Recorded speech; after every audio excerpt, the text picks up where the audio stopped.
আবার ফোনও করছিলেন বারবার সিনিয়র অফিসাররা যে এই বদলির বিষয়ে, সপ্তমে নিয়োগ সুপারিশ হয়ে গেছে তাদের বদলির বিষয়ে।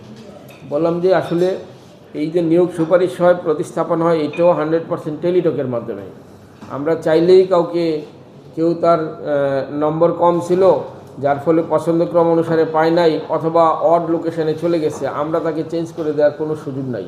এটা টেলিটকের মাধ্যমে অটোমেশন হয় প্রাপ্ত নম্বরের ভিত্তিতে। অটোমেশন আমরা চাইলে এটা করতে পারি না। চয়েস এবং মেধা, তার চয়েস এবং তার প্রাপ্ত নম্বর ভিত্তিতে এই প্রতিষ্ঠান চয়েস হয়। তো এইটা কোনো সুযোগ নেই। এখন এই বদলির বিষয়টাও মন্ত্রণালয়ের আওতাধীন। আমরা জানি যে এটা চূড়ান্ত হয়ে গেছিল। এখন যেহেতু এই যে প্রতিষ্ঠান প্রধান এবং সহপ্রধান নিয়োগ দিচ্ছি, এতদিন চূড়ান্ত হয়ে গেছিলো শুধু এন্ট্রি লেভেলের শিক্ষকের বদলির বিষয়টা চূড়ান্ত হয়ে গেছিল। এখন আবার যেহেতু এই নিচ্ছি আমরা, এবং পাশাপাশি আপনারা জানেন তৃতীয় এবং চতুর্থ শ্রেণীর যারা শিক্ষক না তাদেরকেও নিয়োগের বিষয়টা এখন জ্বালা পর্যায়ে। তো তাদেরকেও বদলির আওতায় আনা এবং প্রতিষ্ঠান প্রধান সহপ্রধানকেও বদলির আওতায় আনার সিদ্ধান্ত নেওয়া হয়েছে, যার ফলে ওই সফটওয়্যারটাকে আবার নতুন করে ডেভেলপ করতে হচ্ছে। এই জন্য একটু দেরি হচ্ছে। আমার ধারণা অচিরেই এটা হয়ে যাবে।